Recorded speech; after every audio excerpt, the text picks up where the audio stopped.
This September 12th, Sun Estrella Galicia are back in London with their micro festival at Hackney's Paper Dress Vintage. With live music, beer culture, street food and workshops, Sun Estrella Galicia is the musical arm of the family-owned independent Estrella Galicia beer brand, which has been creating unforgettable music experiences since 2009. The September the 12th event will be headlined by Coach Party with support from the New Eves, as well as yet-to-be-announced DJ sets and local music selectors. There'll be a clothing repair workshop to customise your repaired clothes, a local food vendor serving 0 kilometre food with veggie and vegan options, a Soundcrafters interactive workshop, and a beer pouring workshop. Alongside the London event, there'll be a series of new micro-festivals in Madrid, A Coruña, Barcelona later in 2024, and Berlin and Granada in 2025, reflecting a truly global approach from Sun Estrella Galicia. So if you're in London, September the 12th, swing by Hackney's Paper Dress Vintage for Sun Estrella Galicia. Tickets are available now via Dice.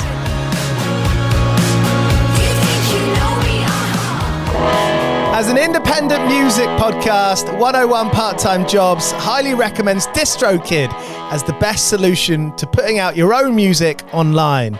You can join 1 million other artists from all across the world putting out their own music on Apple, Spotify, YouTube, and everywhere else across the DSPs where people are listening to your music. My dream as a kid was to run a small little label, and now with DistroKid, getting music out online is the easiest it ever has been, making 100% of your own royalties while paying a small annual fee. And that fee's even smaller as a 101 Part-Time Jobs listener. Head to distrokid.com/VIP/101pod to get 30% off your first year putting out your own music on DistroKid. Getting your own music out into the world has never been easier. Head to distrokid.com/VIP/101pod to get the best deal you can.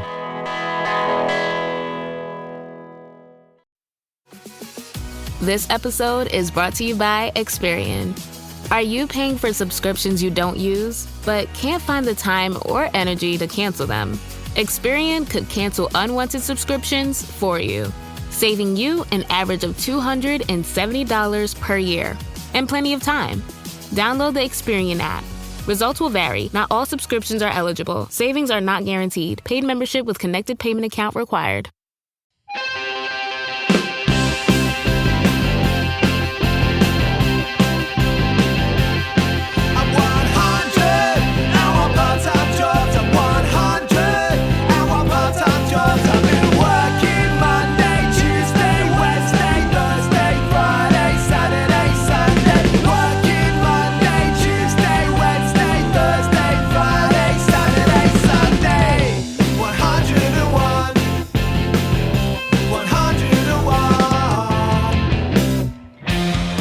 Alright, welcome. It's 101 with me, Giles Bidder. It's the podcast where we hear from bands and musicians about what it means to play music today in 2024.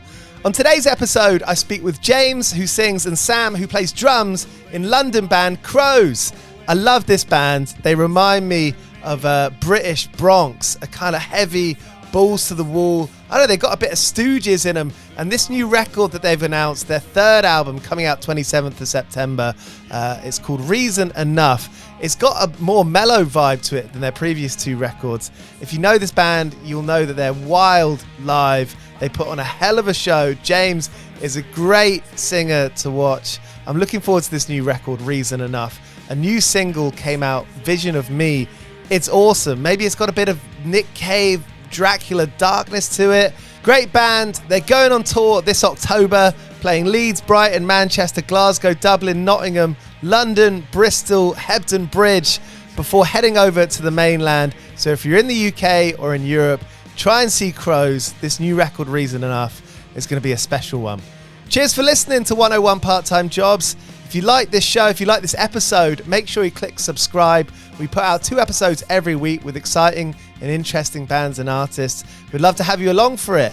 If you're able to leave a review, that helps us massively. We got to number 2 in the Spotify UK music podcast charts a few months ago, which for an independent podcast with 3 of us now working on, that's awesome to see our publisher name, Mighty Moon Media, which by the way is me, up there with the BBCs and the NPRs and the New York Times. This is awesome. I love making this independent podcast. Thank you for coming along with us for it. All right, coming up after the jump is Sam and James from Crows. Their new record, Reason Enough, is out on the 27th of September. 101 part-time a lot of like bar fights on mine now. Like I don't know what's going on, but like and I've spoken to a few people that have the same, but there's like weird things that pop up in the algorithm, and one of them is just like people fighting, like crazy fights pages just like inundating my feed, and it's so random. I have that with my Instagram. All of a sudden, I think because it thinks I'm like a mid-30s male, that I must love UFC. So I've just got loads of UFC fights come up on my thing. I'm like, I don't have any interest or any knowledge of UFC, but all I'm getting is fed this information about UFC through my algorithm. And now somehow I know loads about UFC, even though I don't care about it. More of a WWE guy. Absolutely. Yeah, you're a purist. Purist, yeah, exactly. Do you remember where like the first YouTube videos that you watched? I mean, talking about fight, I remember like being on the school computer Googling like Brighton Seafront Chav fight. Oh, and what's that guy's name? Yeah, that's it. Not Limmy. Lamo. Devo. Oh yeah. Fuck. I remember Devo. We're all showing our age here, though. Yeah, absolutely. What's this? This isn't too tenuous stretch to bring it back to like speaking to people about your music, because that's what you're trying to do, right? You're writing music. You spend all this time playing shows. The older I get, the more I realize, as earnest as it sounds, that like music's a language, right? And like when you make music and you play live, whether you're sitting down at a folk show or an orchestra show, or whether you're going nuts at a hardcore show, all of it is like speaking to an audience, right? Like you're sharing this like experience. And I think it must be hard for bands to work out your place online and work out your tone of voice. I mean, the video for this new single, Bored, great video, great like cinematic watch, right? You kind of watch it like it's a bit of cinema, really. Is that something? I mean, it just feels like such an extra thing to think about past writing and spending all that time in the practice room and playing loads of gigs. Doing the online stuff and making videos seems like it's a big task. Yeah, it's a huge task, especially because we run our band pretty DIY. Like we're pretty on hand with everything. And so when it comes to like videos and stuff, we've always kind of like outsourced to people we know who are like keen to want to work with band and have an idea. Because often like the manager and everything is like what do we want for this video, or like what do you want, and like all of us like we don't know. It's like we're not video makers. It's like we've made this song, it's about this. It's like we don't necessarily want the video to be about what it's about as well, because that might be too on the nose. And yeah, it's always, I think we've been very lucky to always work with really amazing like video makers who make our videos, and we've always got really good videos. Is it hard to talk about what a song's about, James? Because it's coming from such a pure place, can be a real deep place that you don't even speak to the people closest you're with. So to then put that on a record and talk about it to someone who's making a video, is that a challenge? Yeah, a little bit. Sometimes it depends on the song, because some of my songs are about some not very fun, not very nice things, especially on the new album. And I'm gearing up to start having to do that a lot more for this record. The older records, maybe not so much, because I think I kind of went a bit more obscure with the older stuff, where I would like character write a lot about certain things, whereas this new record's a lot more personal about a lot of stuff that's happened to me. But again, I don't really want to air that out in public per se. I'd rather say it's about a certain thing and about a certain feeling that I've had because of something that happened, but I don't want to go into fucking brass tacks and details of what it is I wrote about particularly. But yeah, I don't know, I like reading about that stuff as well. So it's like a line between like, do you want to say what you want to say really, or do you want to kind of allude to what it might be about and let the other person think about what it is for them? Right, like metaphors, but then trying to make those metaphors smart enough. Yeah, Yeah. Not smart to be smart, but smart to kind of give it justice, to give it meaning for you. Yeah, and leave some stuff to the imagination as well. Let people stew on that a little bit. Yeah. People don't need to be told everything.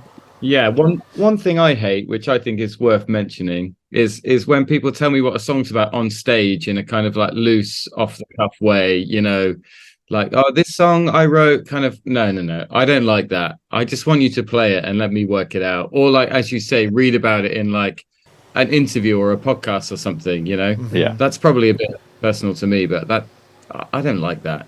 I wish people wouldn't do that. It can have the ability to like take the sting out of a performance. Yeah, definitely. I think too much chat on stage is never good, really, is it? Unless someone's really funny, then it can get away with it. I saw Alex Cameron a couple of years ago, and his saxophonist did like a review of the stool he'd been given, and apparently he was doing it like every night on the tour, and like that was great. It was like a whole bit in the show. But when it's just kind of not thought through and like loose banter, I think that's the worst. James, you're good at that. I think we kind of try and just power through. The less said, the better, really. Play to your strengths. Yeah, anyone who's seen us live knows that I don't really say much in between songs. I'll say like a little bit, and then every time I try, like for someone who sings in front of people for like a living and has done for so long, I'm fucking terrible at public speaking. It's like I go to the mic and I'm like, right, I'm going to say something really profound, like really to the point, and I'll just get there and I'll say the first 3 words and my mind will just go completely blank. And I'm like, what the fuck? What was I going to say? I completely forgot what I'm going to say. And I trail off and mumble. I mumble as well. Like everyone who's met me and spoke to me knows that I mumble quite badly. So I'll say this thing. I'm like, yeah, it's going to really hit. It's going to slap. Everyone in the room's going to be like, wow, yeah, that was so deep. And then it'll be like, I'll just look around and everyone will be like, did anyone get what he said? Have you done that thing before a show? You're like, okay, I'm gonna say this. This is a point that I want to say, and then it doesn't go to plan. Yeah, all the time. Pretty much every gig. Yeah, we played our first show or first headline show in a while yesterday, and it was a bit rusty for everyone. And there was a couple of moments where it's sort of like, are we waiting for James to finish this? Or okay, no, let's just let's all just crack on. But that's growing. Yeah, that was actually a weird one. I think I had so much fun. I was having so much fun that show. I was just like throwing out these random like little quotes in between songs, and I was just having a nice time, and that felt really fun. So I was like, fuck it, I'm actually just having loads of fun. It's like we're playing this really serious, like angry music, and like in between I was like, I'm having a fucking great time. I'm gonna say this. I'm not gonna say the stupid shit that comes in my head normally. I suppose you've got to try things and like not be afraid to fail. That's a big thing. Yeah. I mean, yeah, that's the biggest thing about playing music and probably most things, isn't it? But I feel like in the songwriting process, especially, that fear of like failure and rejection is definitely the main thing that holds anybody back from doing anything good. And it takes ages to overcome it because it's embarrassing, isn't it? You're vulnerable and it's like, it takes a long time. I mean, I hate doing it. Absolutely hate it. So what, bringing in an idea to the room?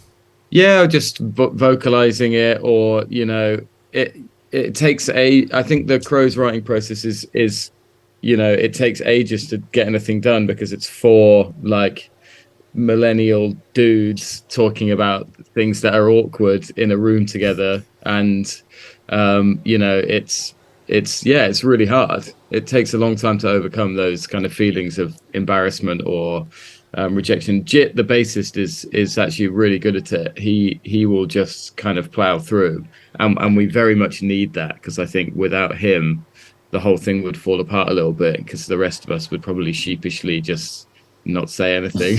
Well, you've got past the timeline of where most bands break up. It must be going on 8, 9, 10 years. Remarkable. We've been a band longer than it took Guns N' Roses to make Chinese Democracy, and that's the point where it's is it too long? I don't know. Well, I feel like we're in quite a good time now. Maybe it's got something to do. This is something I think about because it's like a part of this, right? But when we were kids growing up reading Kerrang or NME, there was this idea of a lifespan or a life cycle or whatever bullshit of music. I feel like that's just disappeared now, and bands can go away and come back as they please. Yeah, I agree. And I also think well, for me, and I don't know about for James, but I think having tried to do it for ages as a thing, like the main thing you do, I think bringing other things into your life that you also get fulfillment from, or that can be massively helpful to kind of prolong it as well. If it's not like the only thing that you focus on or you have in your life. Like when I was in bands when I was younger, it was just like everything, and then it's becomes so much on it that I think it's much likelier that you will erupt, because the tension and the stress of it so much. But I think we all have quite a good balance of, you know, James runs a tattoo shop, I work in music, and Jit works in an agency, and Steve works for his family's company, and it's a kind of more of a balancing act, but I think the relationship's probably healthier for it, to be honest. Are you still attracted to it on like an everyday level? Like when you weren't, you know, in the last couple of years when Crows went a bit quiet between records and you weren't doing many shows, were you still thinking about it? Were you still getting up or brushing your teeth or going to work and, like, I don't know, texting each other, being stoked on Crows? I mean, we talk about Crows literally every single day. There isn't a day that we don't WhatsApp each other. It's literally every single day. So it's always on our minds and everything. But yeah, like Sam said, it's nice to have those, not so much pressure put on yourself to be like, okay, this is the only thing we have to do. And if there's all this pressure and if we fail, then it's going to explode and it'd be a nightmare. Whereas, yeah, having those little extra things that kind of break up your day to day, and like there's not as much pressure to having to be on tour constantly, because being on tour constantly is probably the only way you're going to actually make any money as a band.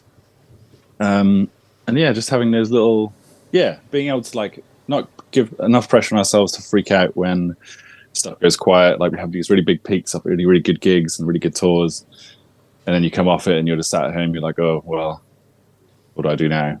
Whereas like we come home, we go back to work, we do all this other stuff. It's like, and then it makes going away much more fun and much more like, look forward to it. Because again, we play much more in Europe than we do in the UK. And for me, it's kind of like we get to have these little like away days and like these little weekend trips, like almost like little stag do's with my best friends every other weekend, where we go to like a new city that we've never been to before. We play a great gig, we have some drinks, we have a nice meal, and we come back and do our normal lives. So, well, you'd rather be in like Idols or something, you know, and be making money and selling out massive shows, and like that's obviously the goal for every band, I feel like. But it's really difficult, and it's a combination of so many factors that, in the absence of that, I think doing it for the kind of creative fulfillment and, as James said, the enjoyment of going away and doing stuff that's interesting and exciting, and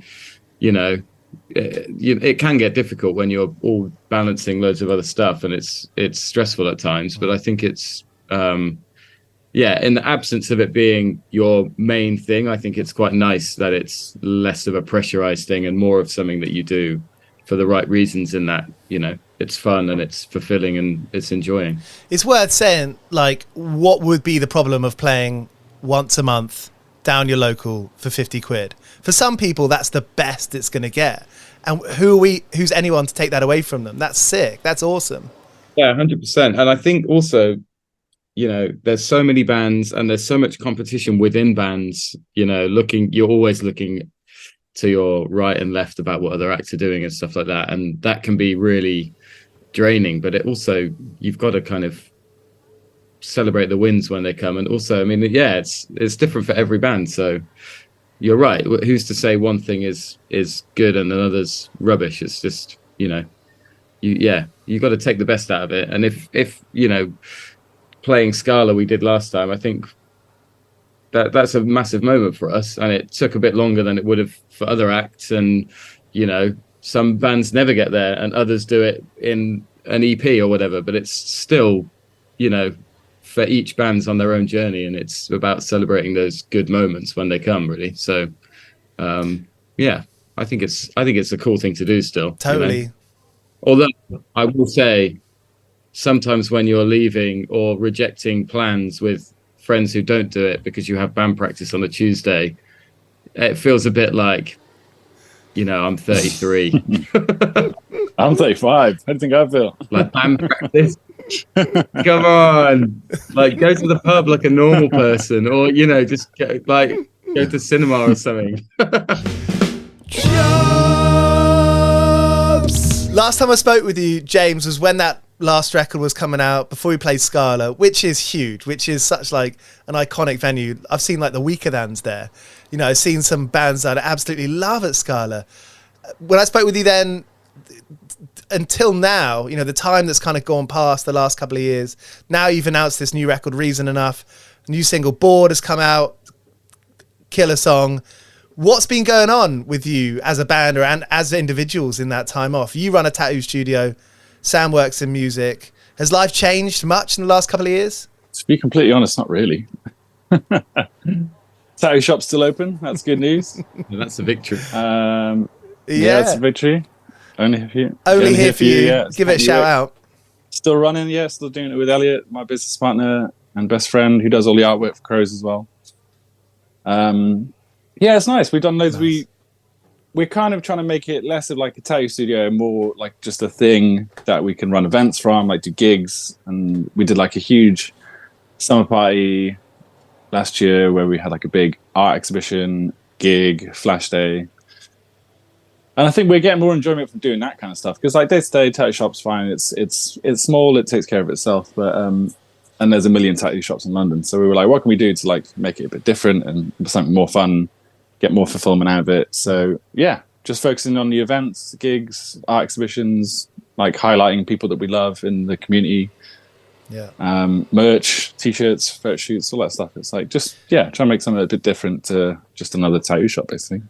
Nice to put value in that community aspect, because there's loads of people who have a couple of tattoos, but they won't get tattooed, you know, more than once every few years, right? Sure. Yeah. They still love the art and they still love the space. They love the music. They love what you're about. That's a great invitation for people to come to Hackney Wick and to come to the studio.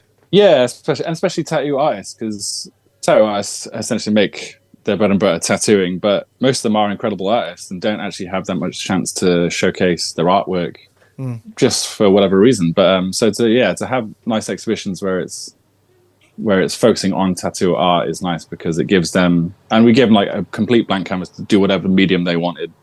So it's really nice to have them come out and like show these like big crazy portrait paintings or sculptures or textile work, and it's nice to branch out and show a different medium, and have people come along, like have a few drinks, have band DJs, and it's just a fun thing to do, isn't it? Spotted a Only Here For You t-shirt. The drummer of Fontaines DC was wearing it in their new video for Favourite. Tom Cole, big lad, fucking legend. He's got a lot of tattoos. Is he getting them done with you? Yeah, Elliot does a lot of it. Tom's tattoos.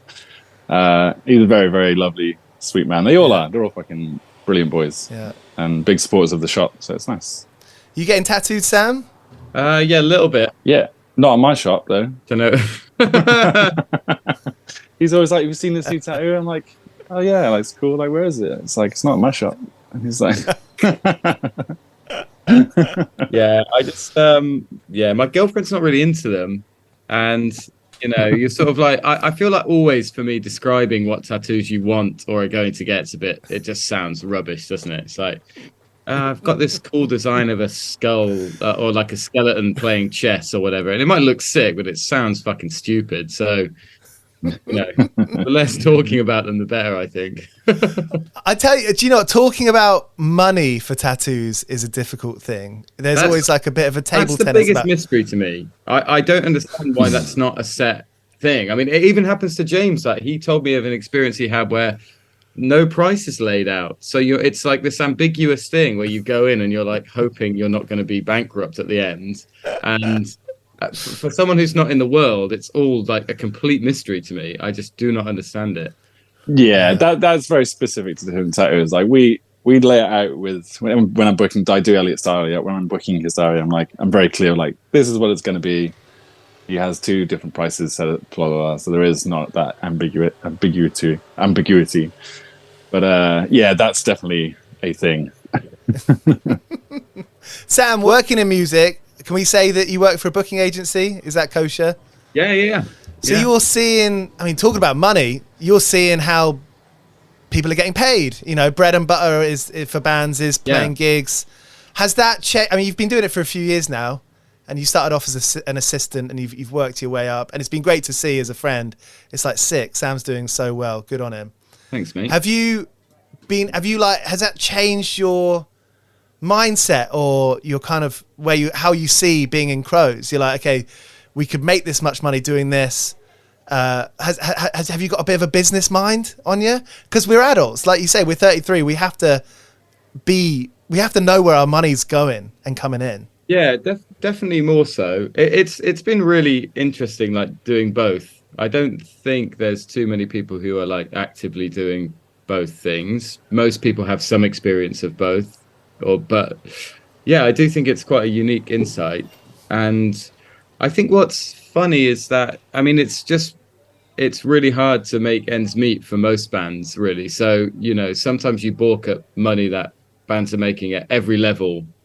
And then once you get into the nitty gritty of it, like it's really difficult at all levels to make money. Costs are so high. And, you know, for us, a lot of the shows we do, effectively, we're playing for free for personally, you know, the money goes into a joint account. And at the end of it, after everything, you might have some money towards the next music video or to pay for the rehearsal space that month or whatever it is. But yeah, it's really interesting to see like what levels there are, and also that there is a kind of level you can hit where it steps up quite quickly, and once that starts happening and the snowball's rolling, then, you know, bands can start to do well. But you know, well, in that sense, it takes a long time to get to that point. I mean, I don't think any band selling out Scala is paying their rent from that. You know, there's got to be other things going on. So what do you think that number is? I was at a festival the other day, like a drum and bass festival in Croatia, and what were you doing there? Partying? Yeah. My God. Sam from Signature Brew, he was like, do you want to come on a catamaran for a week and spend 2 days at Hospitality on the beach, run by Hospital Records? Wow, that sounds great. If there's one time of my life I'll do it, it's right now. And hell yeah. Absolutely loved it. I have to say though, I can't do drum and bass for more than half an hour.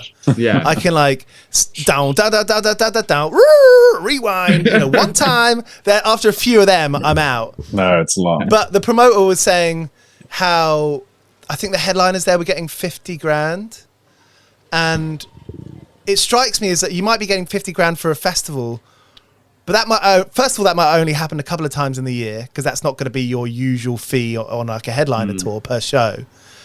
But actually, at the end of the day, after taxes, rides, accommodation, food, all of it, maybe 50 grand, sounds crazy to say, is not that much. Yeah, I mean, yeah, you're totally right. Like, if you look at, I'm not sure about the drum and bass world, because that's not really what I know. Like, I'm not really familiar with how that would work. But if you look at a band, you know, say if you're getting paid 50 grand for a festival fee, you're more than likely in a tour bus, and you're having like 3 or 4 different crew, and, you know, you've got like production expenses. You might have your own lighting rig or your own sound or whatever. So that money can become, after commission, tax, everything. I mean, some of the tax fees in Europe particularly are really difficult to get your way around. So that can quite easily become not as much money as it sounds. And then from an agent's point of view, that's how much you need for this band to even get to that show or make it happen at a certain level. So not that that's normal, but, you know. Yeah. What is the number? You say earlier, like there is a point, there is a kind of sort of area where there's the jump of being able to make music for a living. What fee do you reckon that is? Is that 20k higher? I really don't know. Like, I don't know if it's as simple as like the same number for everyone, but I think we just see it where bands go from budgeting really hard to make stuff work to then there being just that little bit extra that you could maybe pay yourselves and to be honest, we don't really engage with like where the money goes as booking agents, because you're in, you know, the kind of, you're liaising between the manager and then the artist. So I don't know specifically where that money goes, but there's definitely, it feels like there's a step up point where, you know, you're selling 1,500, 2,000 tickets at your headline shows and stuff is going well, and then, you know, the building blocks are there for you to do well. But that's not to say that all bands at that level make money, because I'm sure they don't. But it's, you know, there's definitely a point where it feels like things are going well here, you know. The thing I'm interested in is all of this sort of adult chat, if you like, this money chat, this serious chat. Doing that because you need one foot wearing that, and the other foot being fun and like being creative and allowing yourself to enjoy the moment and enjoy future plans. Do you reckon you're quite, bit of a reflection time, but do you think you're quite good at that as a band? Because you've grown up together, you went to uni together, spent the last 10 years together. Do you feel like you've learned to get into that good place? Yeah, I think we're the best at that. Like, writing aside, writing is difficult, but I feel like, especially because we have all of this like adult stuff going on, like we played a festival in Italy a few weeks ago and we'd never been there before, and like doing that with your 4 friends as a trip that's centered around you playing a show in the middle is so fun. And I feel really lucky to be able to do that. Like, it's not something that a lot of people get to do. And yeah, it's just a fun experience. Like, those are the things that I think personally, like, that's kind of what I'm in it for, the creative side of it, obviously, but also the experiences of doing it is super exciting. I mean, we went to America and toured with Wolf Alice, and they're friends of ours, and it's just like an amazing experience that you couldn't pay for. There's it really does have to be worked for, and it takes ages and it's really hard, but you have those moments where you're those are my favorite kind. Like, we had one on that trip. We just landed. We got a cab from the airport to the hotel. It was quite late. We flew into Pisa, and we just like dumped our bags. It was like hot night. It was miserable here, but it was really nice and hot in Pisa. So we just dumped our bags, went straight out, got like some nice cold beers from a corner shop, like walked through Pisa in night, and I walked straight to the Leaning Tower of Pisa. And just the 3 of us like sat outside. There was no one else around. Just sat outside the Leaning Tower of Pisa, looking at it, having a beer, had a cigarette. And it's like, this is sick. I wouldn't be here had we not been from this band. Like, this is such a nice, like, little wholesome moment to enjoy. Yeah, it was a win. Yeah. I mean, I left the office and then went straight to the airport, and then like that evening was in Pisa with your 3 of your closest friends, and it's like, it's those moments are awesome. And like, I would implore anyone to like play music for those experiences. Honestly, like, the people you meet and the places you get to go, and it's also such an interesting way to travel. Like, I speak to bands about this all the time, but obviously depending what you're in it for, but I think some opportunities, going back to the money thing, like some opportunities we would lose money on happily to have the experience, and I don't know if that's like spoken about a lot, but it's like, the costs might be difficult for us we spent 3.5 weeks in America. I'm almost certain we lost some money doing it, but like, for what it kind of got us both as a band and as an experience, is totally worth it. So, that's awesome. And it seems never ending. I was chatting to my brother about this last night, and he said something like, music never stops. And I was like, that's such a small but profound way to talk about it. Yeah, I mean, you have to keep working. You're not going to stay relevant forever, but like, it's there for you if you want to. If you keep at it, you can keep on doing this stuff for ages, and it's really special. Like, meeting people, especially if you're playing in France or in Europe or whatever, and you play a show, like, you're kind of thrust straight into like meeting the exact kind of people that you would probably be hanging out with in that city. Yeah. Which is like such an amazing thing to be able to do. And you're just like, they want to show you, we had a really fun, we played a like birthday party for a pub in Angers, which is like a French town where some of our friends live, and there's a levitation festival is there, and there's a promotion company there, and it's a great town. But we were just having a drink, and some other people in the bar, I think, were coming to the show the next day, and he was like, we run a wine bar, like, come around. And we ended up staying out with people till 3 a.m, like drinking like wine from the Loire Valley or whatever. It's like, I probably wouldn't have enjoyed when I was 23, but at 33 it was like fantastic. And I don't know, like, they're such like unique experiences that, as I said, you can't pay for it or plan for it. It's just and when you're all working, having that to look forward to at the weekend is, it's a slog, but it's wicked. Who we surround ourselves by is such an important thing, getting to our age and and still wanting to be involved in music on a fan or playing level, who we surround ourselves by plays a vital role in it. Have you got people that you speak to about playing in bands, people that you bounce off of or ask for advice? Yeah, but do you know what? Like, not as much as I feel like I used to. No, I guess when we see people like festival, when you see other bands at festivals and like you catch up backstage, I think that's when those conversations happen, because it's kind of like, oh, what have you been up to? And you'll share like a story about something crazy that happened, and it's usually that, because everyone tours, so it's like it's rare that you'll hang out with someone who plays in a touring band, apart from if you're like very close to them outside of music or whatever. So I feel like backstage at festivals that happens a lot, or at gigs or whatever, you'll see someone at a gig that you know from music, and you'll usually have like quite a nice little catch up where you'll talk about something that happened or what you got next, what's coming up, and I think that's quite nice. Are you quite good at putting your hand out in front of you when you see someone that you know of but maybe haven't met before? Are you good at going up and being like, hello, I'm James, I'm Sam? Terrible. Yeah, no, not great. I think if the situation's okay and it calls for it, then yeah, fine. Sam's great. Sam can talk to a fucking brick wall. He's really, really good. He's like, Yeah, but I mean, I saw Robert Peston at Glastonbury, and I didn't ask him for a photo. And I thought all weekend, I think I'd be the only person who asked him for a picture. Those times kill you. They kill you in memory. Yeah. I met Kneecap at Glastonbury, and I was really drunk. I don't particularly remember what I said, but I just remember telling them how much I loved the band over and over again. And it was quite early in the morning, but I hope I didn't make too much of a fool, but I think it was fine. I don't think you did. I think when you hang out with people who love getting on it, they're surrounded by people who are pissed all the time. I think you'd have to really try to be a dickhead. That's true. Just to end with, I quite often ask about people's sort of worst day of work or best day of work, depending on your experiences and depending on how sad the worst day of work is. But do you have any memories of the last couple of years that are real standout moments of what you're doing?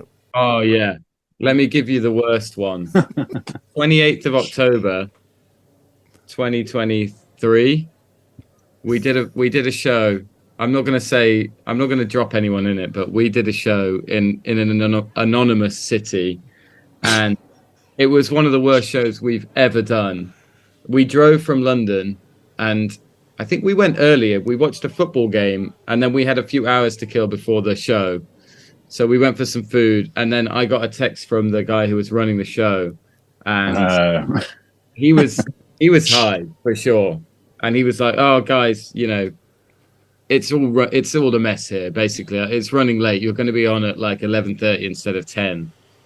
And I was like, "Oh, we're driving back to London that night." So it's like, this is actually a problem. And I feel like I'm quite nice, but like I was at my limits, and so I had a bit of back and forth with the guy, and it just ended up being, I mean, we went on stage I think an hour at least late, and then it was raining, and the venue, RIP actually, I found out it's closed down, so that is sad, but it's the worst load-in of a venue ever. So it was like a Saturday night in a busy student city, and we were like loading amps across the road, and I'm fucking 32 years old. I've been doing this for like 15 years, and I've got work tomorrow, and this is it. Like, maybe this is it for me. And it was a proper low point. Was the show good? Was the show all right? No.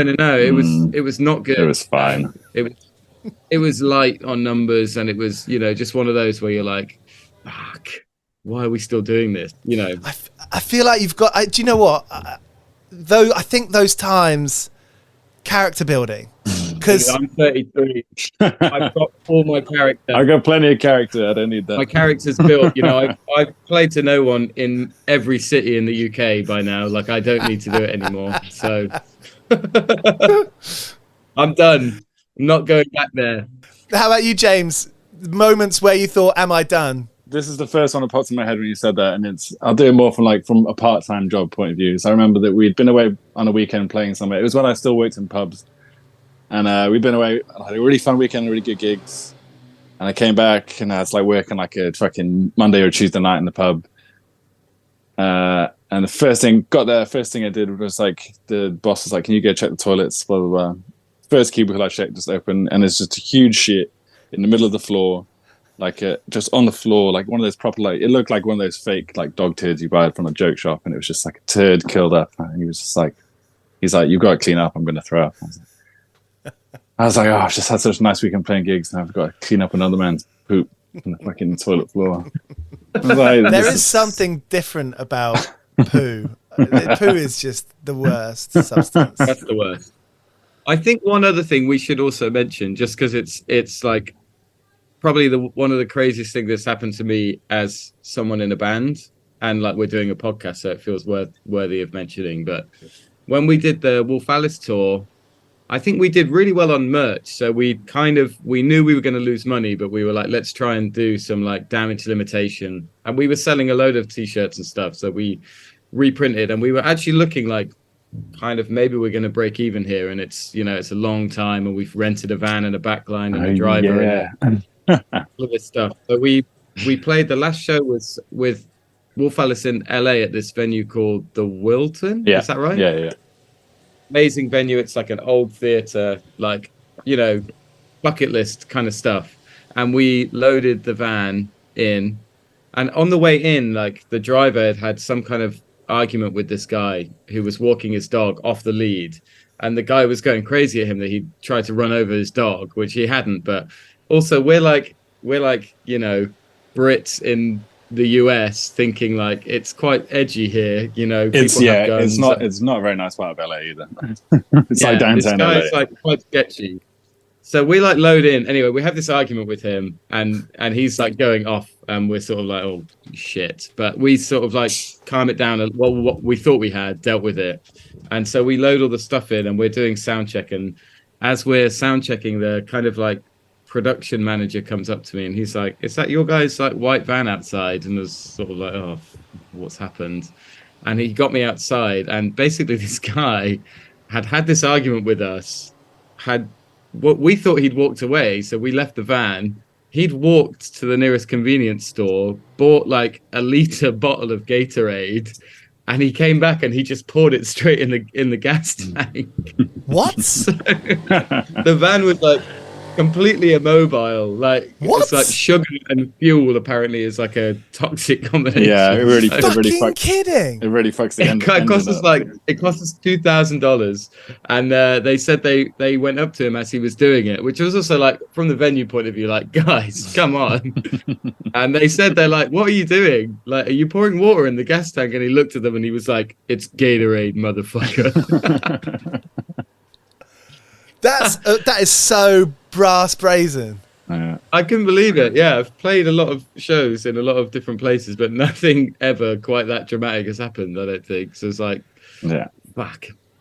Jeez. It was a long night for our tour manager anyway, because he had to wait for the like AAA people to come and tow the van away. Shame. Well, good that you can laugh about it now. He'd be furious. Yeah. Thought for a minute we might get shot, so it felt like it wasn't that bad. Yeah. So there was Sam and James from Crows here on 101. Their new record, Reason Enough, is coming out on the 27th of September. Make sure you pre-save that and pre-whatever, and make sure you listen to it when it comes out, because it's going to be awesome. And that new video that came out today for Vision of Me is excellent. James has got a real Edward Norton thing going on there. Thank you for listening to the show. If you enjoyed it, make sure you click subscribe. We put out 2 episodes every week with good bands and artists. If you're able to leave a review, that is excellent. Helps us out massively. So cheers if you're a regular listener and you're able to do that. Just a quick shout out to DistroKid, who help us do this. If you're looking to put out a record, you're a band or an artist, or you know someone who is, DistroKid is the quickest, easiest way to put a record online and get it out on Spotify, Apple, as well as TikTok, Instagram, and all the rest of the socials. Head to distrokid.com/VIP/101pod to get 30% off your yearly fee. It's an affordable yearly fee. I think it's one of the cheapest ones out there. And then after that, you make all your own royalties. Make all those pennies. They add up. And maybe you can buy a 4-pack of Fosters and share a straw if there's 3 of you. distrokid.com/VIP/101pod for all your music distribution needs. 101 Part-Time Jobs is hosted by Giles Bidder and produced by me, Olivia Swash. This has been a Mighty Moon Media production.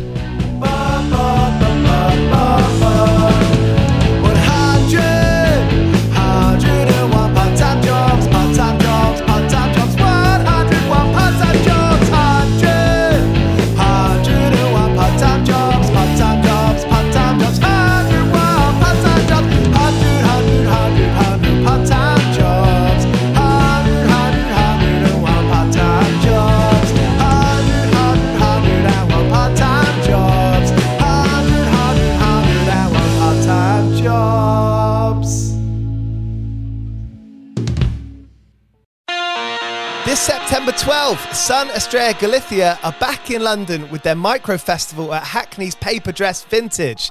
With live music, beer culture, street food and workshops, Sun Australia Galicia is the musical arm of the family-owned independent Australia Galicia beer brand, which has been creating unforgettable music experiences since 2009. The September the 12th event will be headlined by Coach Party with support from the New Weaves, as well as yet-to-be-announced DJ sets and local music selectors.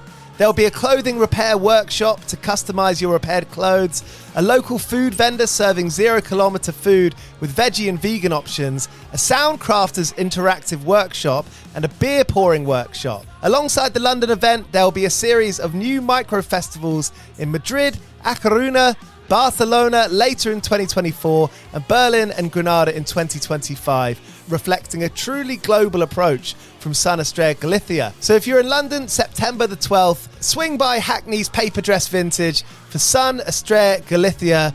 Tickets are available now via Dice.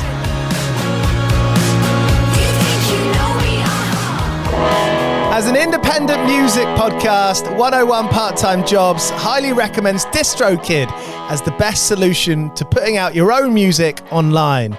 You can join 1 million other artists from all across the world putting out their own music on Apple, Spotify, YouTube, and everywhere else across the DSPs where people are listening to your music. My dream as a kid was to run a small little label, and now with DistroKid, getting music out online is the easiest it ever has been, making 100% of your own royalties while paying a small annual fee. And that fee's even smaller as a 101 Part-Time Jobs listener. Head to distrokid.com/VIP/101pod to get 30% off your first year putting out your own music on DistroKid. Getting your own music out into the world has never been easier. Head to distrokid.com/VIP/101pod to get the best deal you can.